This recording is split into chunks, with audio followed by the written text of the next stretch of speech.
Muy buenos días, les saludo en el nombre de nuestro Señor Jesucristo.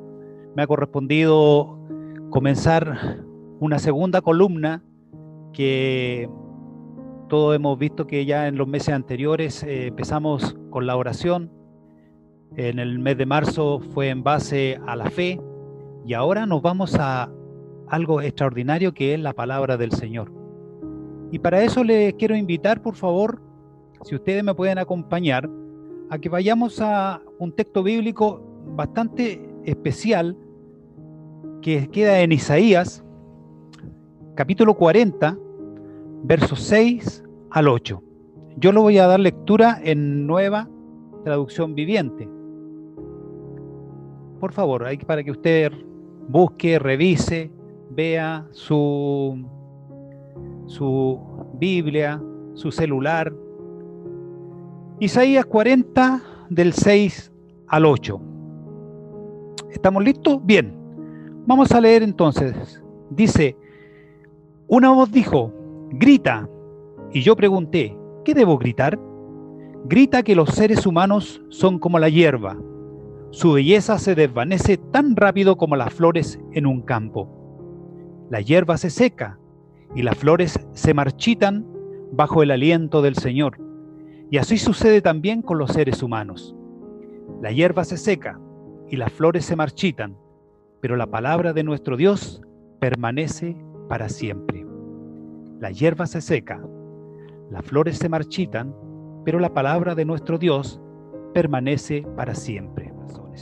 Oramos. Señor Dios Todopoderoso, te agradecemos una vez más por tu misericordia, por tu amor y por tu bondad, porque en esta hora estamos delante de tu santa y divina presencia, adorándote y bendiciéndote, Señor. Muchas gracias por la posibilidad que nos das de poder acercarnos a ti y de que tú, mediante tu palabra y mediante tu Espíritu Santo, te acercas a nuestras vidas. Señor, gracias de antemano por todas las que tú has hecho y por todo lo que vas a hacer, Señor, en esta palabra, porque hoy día hablaremos de algo muy importante como es las Santas Escrituras. Gracias, Padre, que tu Espíritu nos guíe. En el nombre de Jesús te lo pido. Amén y amén. Bien, hermanos, la palabra del Señor, ¿cierto?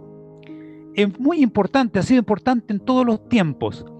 Tengo una historia que habla del famoso inventor Benjamin Franklin, que en el año aproximado 1775 fue enviado de embajador a Francia.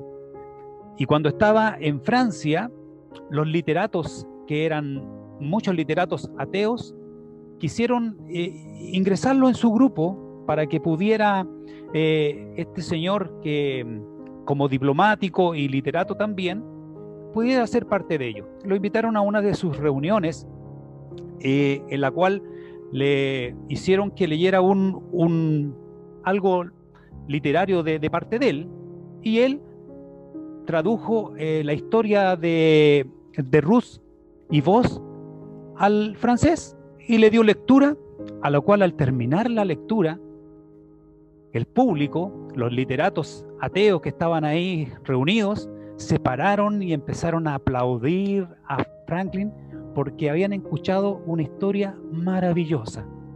El presidente de ese grupo de literatos le pidió a Benjamin Franklin que por favor pudiera esa historia, pudiera tener ellos el derecho de publicarla porque era muy hermosa. A lo cual Franklin le dijo que no podía porque ya había sido publicada. Y ellos dijeron, ¿pero dónde está publicada? Y Benjamin Franklin saca de una bolsa un libro y lo coloca sobre la mesa y le dice, de aquí, de la Santa Biblia, la que ustedes quieren destruir. Fue tanto el impacto que causó que, en cierta forma, rompió la columna vertebral de ese grupo de ateos y dio a demostrar de que la palabra del Señor es indestructible. No cualquiera la va a destruir. Y tampoco la va a destruir porque va a ser siempre, por siempre, eterna. Me voy a quedar ahora también con un texto o una frase maravillosa que dio nuestra literata, las señora Gabriela Mistral, dijo: Biblia, libro mío, libro en cualquier tiempo y en cualquier hora, bueno y amigo para el corazón, fuerte, poderoso, compañero. Tu desnudez asusta a los hipócritas y tu pureza es odiosa a los libertinos. Aún así, vemos que la Biblia es considerada por muchas personas. Todos de una u otra forma, los que han sabido escudriñar la Escritura y han tenido oportunidad de tener un acercamiento a ello, le han encontrado cosas maravillosas. Y yo quisiera, en 3 puntos, destacar algunas cosas. El primero, voy a ver unas características generales de la Biblia, porque siempre es necesario que sepamos acerca de la Biblia. ¿Qué es la Biblia? ¿Cierto? Bueno, esta Biblia fue escrita aproximadamente en 1000 años. 1000 años hay de diferencia entre Moisés, a Moisés y Juan, el último de los que escribe en el año 95 después de Cristo. 1000 años. ¿Se dan cuenta? 1000 años que hubieron aproximadamente 40 escritores y un solo autor, Dios. ¿Cómo se pudieron colocar de acuerdo ellos para poder hacer que todo coincidiera? Es complejo, son 1000 años. Hay que pensar un poco, ¿cierto? Fue escrita en 3 idiomas en su principio: en el hebreo, en el arameo y en el griego. La Biblia es un libro que habla acerca de Dios y cómo es Él. Es también un libro sobre la clase de gente que Dios quiere que seamos y la clase de vida que Él quiere que llevemos. La Biblia tiene un poder transformador. Ella puede transformar las almas más complejas y más difíciles. El personaje principal es Jesucristo, nuestro Señor. Él, desde el Antiguo al Nuevo Testamento, va apareciendo y, por supuesto, ya en Apocalipsis se da a conocer completamente.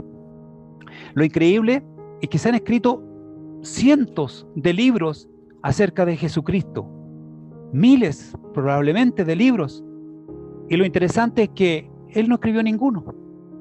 Jesús no se preocupó de escribir ninguno, y gracias a Dios que no escribió ninguno, si no estaríamos idolatrando aquel libro. Pero sí dejó que muchos escribieran de Él, y sobre todo dejó que escribieran en este libro sagrado. Otra cosa importante, es un libro, como dije anteriormente, con la historia de Benjamin Franklin, que es un libro indestructible.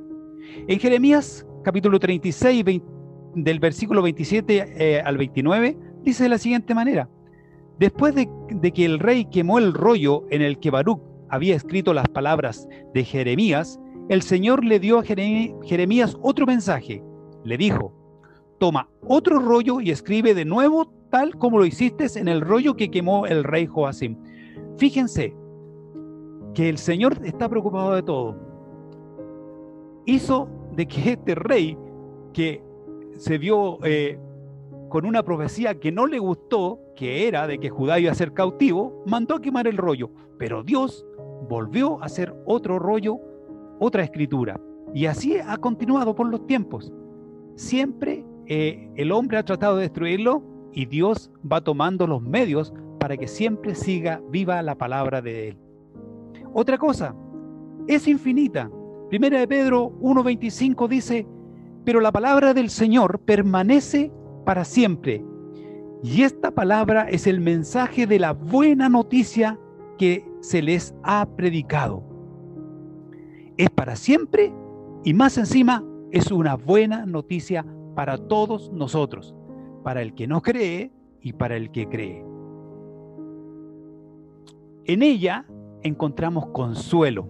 Romanos 15:4 dice: de hecho, todo lo que fue escrito hace tiempo se escribió para enseñarnos, a fin de que, con el consuelo y la constancia que las Escrituras nos dan, mantengamos la esperanza. No tan solo consuelo, sino también esperanza. Qué maravillosa es la Escritura. Otra cosa, nos anima. 1 Timoteo 4:13. Hasta que yo llegue, dedícate a leer las Escrituras a la iglesia y a animar y a enseñarles a los creyentes. Y no era animarles mediante alguna palabra cualquiera, era mediante las Escrituras. Porque cuando escuchaban de que el Señor había resucitado, ellos podían animarse en sus corazones. Otra cosa nos conduce a la salvación. Pablo escribe en la segunda carta a los Timoteos, en el capítulo 3, versículo 15. Desde la niñez se te han enseñado las sagradas Escrituras, las cuales te han dado la sabiduría para recibir la salvación que viene por confiar en Cristo Jesús. ¿Dónde está nuestra salvación? En las Escrituras, porque ahí está la voluntad de Dios. Ahí podemos conocer nuestra salvación. Las Escrituras previenen de la muerte. Juan 8:51 dice, el Señor les dijo, les digo la verdad, todo el que obedezca a mi enseñanza jamás morirá.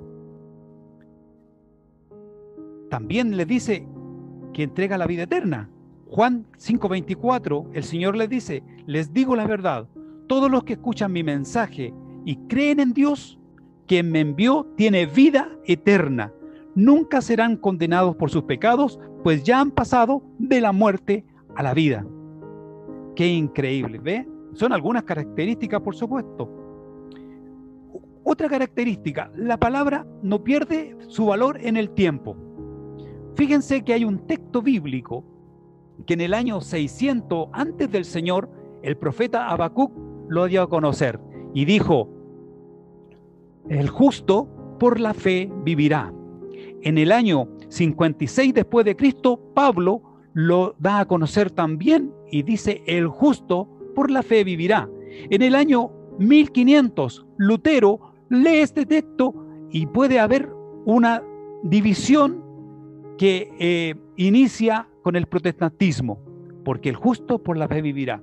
Por supuesto, después, en el año 1740 y tanto ya, Spurgeon también puede predicar, y hasta el día de hoy se sigue predicando que el justo por la fe vivirá. Por lo tanto, la palabra no pierde su valor, no pierde nada, porque es infinita y viene y proviene del Señor. Otra característica, en ella encontramos historia, poesía, pensamientos sabios, profecía, romance y, por supuesto, destaca la historia más bella, que es la historia de nuestro Señor Jesucristo, la más hermosa de las historias. Y créanme ustedes que muchas personas han tomado de esta historia y han hecho montones de películas y de enseñanzas. Eso es. Un punto número 2. Veamos ahora la Biblia y el ser humano en el Antiguo Testamento. Antes, el Señor durante toda la historia se ha preocupado de ocupar a hombres. No ocupa a nadie más que a hombres. Y en esta instancia es que puede ocupar para el cuidado y la preservación de las Escrituras. Por eso que tomó a Moisés, a Samuel, a David, Salomón, al rey Josías, que encontró las Escrituras por ahí, ¿cierto? Y las dio a conocer al pueblo. Esdras también, que leyó por mucho tiempo las Escrituras y la gente vino un avivamiento, porque las Escrituras tienen eso, tienen fuerza, tienen vigor, tienen poder. Nehemías, Daniel, Jeremías y cuántos más, ¿cierto?, del Antiguo Testamento. Ahora, ellos jamás pensaron de que iban a estar en un libro, jamás pensaron eso, simplemente tomaron las palabras, las escribieron, las guardaron, las dieron a conocer en forma oral a otros, y las Escrituras se conservaron con el tiempo, y ellos no tenían idea de que un día nosotros íbamos a leer aún de ellos mismos. Es realmente increíble y también un privilegio para ellos, ¿cierto? Luego de el último texto, ¿cierto?, que hay, hablemos de Malaquías, ¿cierto? Termina Malaquías y hay un cese, o que le llamamos los 400 años del silencio. Si usted busca en su Biblia, para los que tenemos Biblias antiguas, ¿cierto?, vamos a encontrarnos que en medio de la Biblia hay una hoja en blanco. Esa hoja en blanco tiene 400 años. 400 años que el Señor no dio profecía, no habló, hasta cuando nuevamente, ¿cierto?, aparece Juan Bautista y se vuelve, digamos, la profecía a hablar. Pero el Señor guardó silencio. Pero el silencio no significa que Él dejó todo al azar. No. Él, primero, hace de que Alejandro Magno conquiste, y Alejandro trae ciertas condiciones, como ejemplo trae el griego, trae la cultura, ¿cierto? Y permite que la gente a los que conquistaba siguieran desarrollando su religión. Él lo permitía, y eso fue bueno para las escrituras, porque seguían conservándose.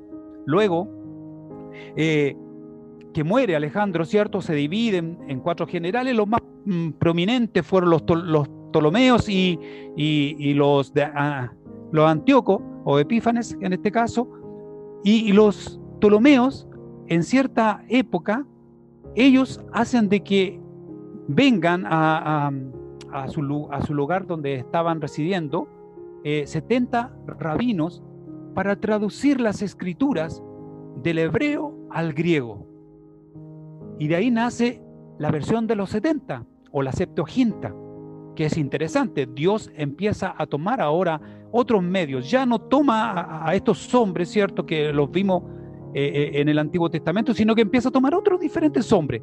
Luego pasa el tiempo y viene este hombre, abominable, ¿cierto?, que es Antíoco IV Epífanes, que se introduce en el templo, hace daño y empieza a destruir todo lo que tenga relación con la religión judía.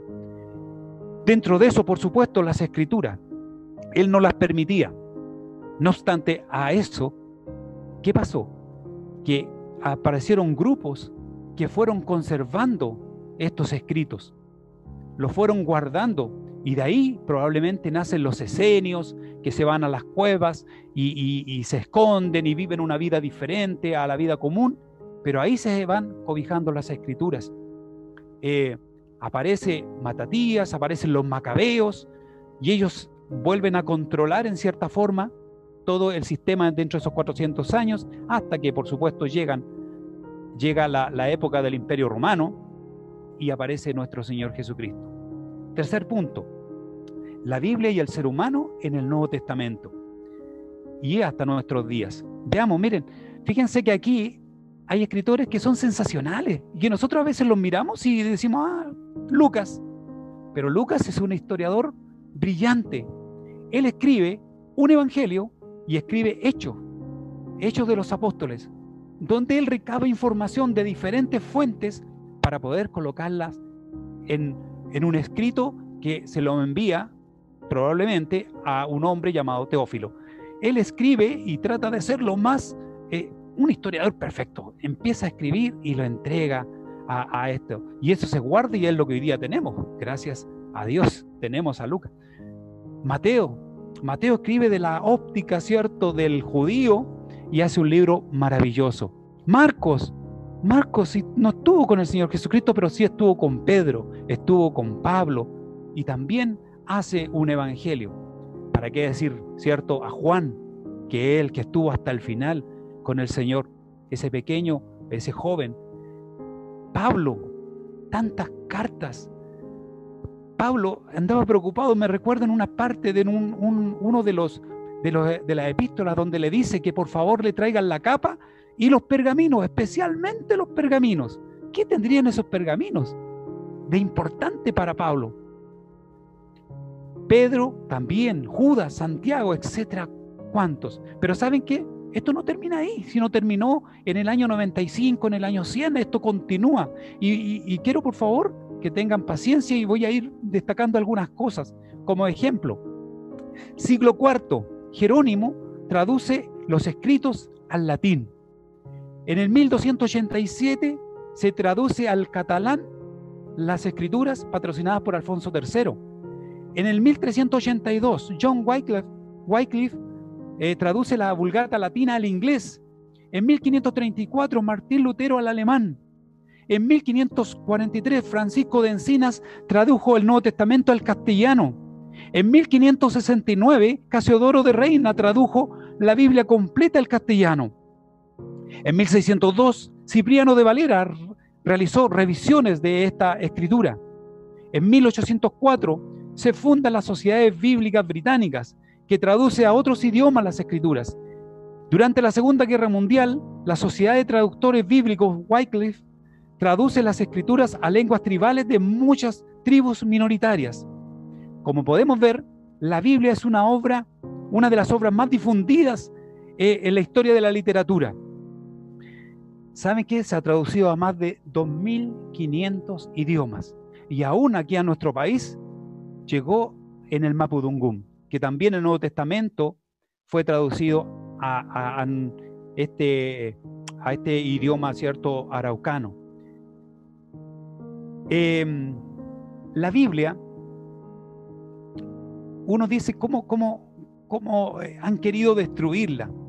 Han aparecido muchos destructores, pero ¿saben qué?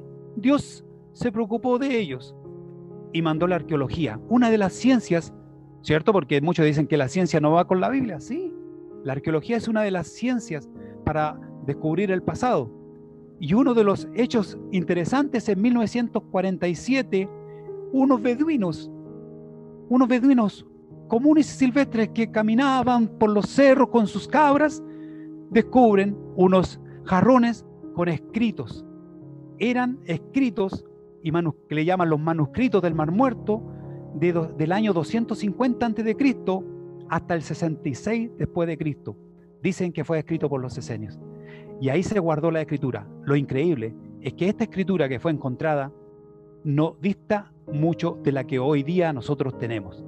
Eso es que Dios está obrando en las escrituras, no es algo al azar. Estimados hermanos, como podemos apreciar, el Señor no llamó a ángeles para traer las escrituras, para preservarlas, para vivirlas y transmitirlas. Llamó a hombres, lo llamó a usted y me llamó a mí. Eso es lo importante y es donde yo quiero llegar. Él quiere que seamos una vasija donde esté la palabra de Él. Pero para eso necesitamos leer las Escrituras. ¿Por qué? Porque la Escritura no tan solo nos consuela, la Escritura es un arma. Lo dice en Efesios el apóstol, dice: tomen la espada del Espíritu, la cual es la palabra de Dios. El escritor de Hebreos comenta: pues la palabra de Dios es viva y poderosa, es más cortante que cualquier espada de dos filos, penetra entre el alma y el espíritu, entre la articulación y la médula del hueso, deja al descubierto nuestros pensamientos y deseos más íntimos. Esa es la palabra que usted tiene en su mente y en su corazón. Es un arma de doble filo. Primero, cuando entró a nuestra vida, nos rompió, hizo de que nosotros cambiáramos nuestra forma, nos transformó. Y ahora de nuestros labios puede salir nuevamente esa espada de doble filo para que otros puedan ser transformados. Nosotros, nuestro deber es entregar la palabra. Ese es nuestro deber a toda criatura, entregar la palabra. Lo que pase después, eso es cuenta de Dios. Nosotros solamente tenemos el honor y la misión de entregar la palabra de Dios. La palabra de Dios ha derrumbado a las almas más duras, a los más orgullosos y engreídos, porque la palabra de Dios penetra hasta lo más íntimo del ser. ¿Sabe? Estamos en tiempo de pandemia, es verdad. Es un tiempo difícil, un tiempo complejo. Lamentablemente, esta pandemia que estamos viviendo, no tenemos hoy día una cura. No hay un antídoto. Pero hay otra pandemia que ha sido durante toda la historia del hombre, y es la pandemia del pecado. El otro día escuchaba esto y me llama la atención. El pecado ha estado siempre luchando en contra de Dios, luchando en contra del hombre, derrumbando al hombre. ¿Cuántos han muerto pecando? ¿Cuántos? Y saben, hemos tenido por tantos tiempos el antídoto que se llama la palabra del Señor, la Santa Biblia, esta compilación de libros que nos hace uno solo y que sirve para nosotros. Es lo mismo que cuando el Señor, Dios Todopoderoso, le entregó, mire cómo es el Señor, le entrega a Moisés las tablas de la ley y le entrega los 10 mandamientos, ¿cierto? Todos. Pero como son tan difíciles de acordarse los 10 mandamientos, viene nuestro Señor Jesucristo y los resume en 2. Amarás al Señor tu Dios y a tu prójimo como a ti mismo. Nos hace más fácil todavía. Así es la palabra del Señor. Así es la palabra del Señor. Y esta pandemia del pecado, nosotros tenemos el antídoto para llevarlo a aquellos que lo necesitan. Concluyo, hermanos, diciendo, muchos han leído poemas, pero eso no lo hace que sean poetas. Muchos han leído historia y no los convierte en historiadores. Muchos han leído filosofía y dramas y no son ni filósofos ni dramaturgos. En cambio, cuando alguien lee la palabra del Señor y cree en ella, se convierte en hijo de Dios. Esa es la diferencia de la palabra del Señor, porque la palabra del Señor es viva y eficaz. Cuando comenzamos dijimos, la hierba se seca y las flores se marchitan, pero la palabra de nuestro Dios permanece para siempre. Nosotros, como dice la palabra, somos hierba y somos flores. Nos vamos a quemar y nos vamos a marchitar. Pero ¿sabe qué? A pesar de eso, si tenemos la palabra en nuestros corazones, también permaneceremos para siempre y llegaremos ante la presencia del Padre y podremos glorificarlo, porque Él nos ha acompañado con esta maravillosa palabra. Él nos dejó este tesoro, un tesoro invaluable. No tiene cómo uno pagar esto, pero Él en su misericordia nos dejó su palabra. Que Dios nos bendiga y que durante todo este mes podamos seguir escudriñando las Escrituras, atesorándolas en nuestro corazón, pero también como un buen vaso, como una copa, poder darle a otros también de esto que es tan necesario para la vida del hombre. Hermanos, te invito a orar en el nombre de Jesús. Padre nuestro que estás en los cielos, agradezco la oportunidad de poder hablar de tu palabra, de engrandecerla, Señor, porque tu palabra es grande y poderosa, es eficaz, es como una espada de doble filo, Padre. Y es por eso que en esta hora, Señor, al comenzar estos 2 meses de hablando de tu palabra, he querido, Señor, mostrar a mis hermanos y a todo aquel que escucha de que tu palabra es viva, eficaz, indestructible, infinita y que transforma la vida del hombre. Padre nuestro, muchas gracias y yo te ruego en esta hora que tú bendigas a todo aquel que está escuchando y que está recibiendo tu palabra para que ella, Señor, no tan solo se quede en su corazón, sino que sea transmitida a otros, Señor, porque tu palabra necesita ir, Señor, como este virus, ir contagiando a otros, pero de las buenas cosas que tú nos das. Gracias, Padre. Todo esto lo he realizado, Padre. Tu palabra la he comunicado en el nombre de nuestro Señor Jesucristo. Amén y amén. Que Dios les bendiga.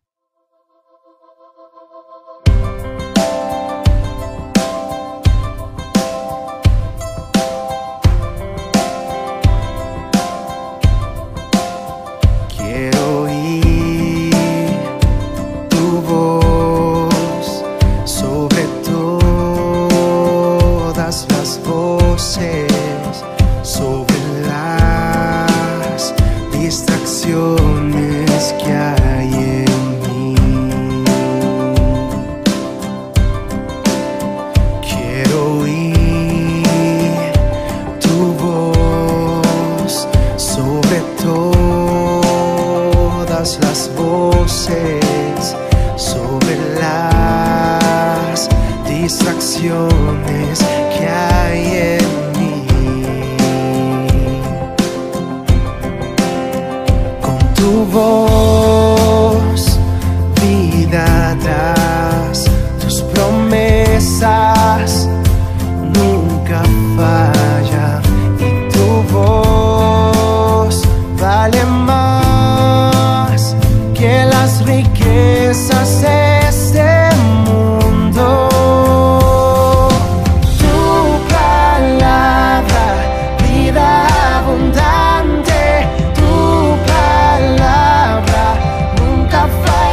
las flores caerán, mas la palabra de Dios es para siempre.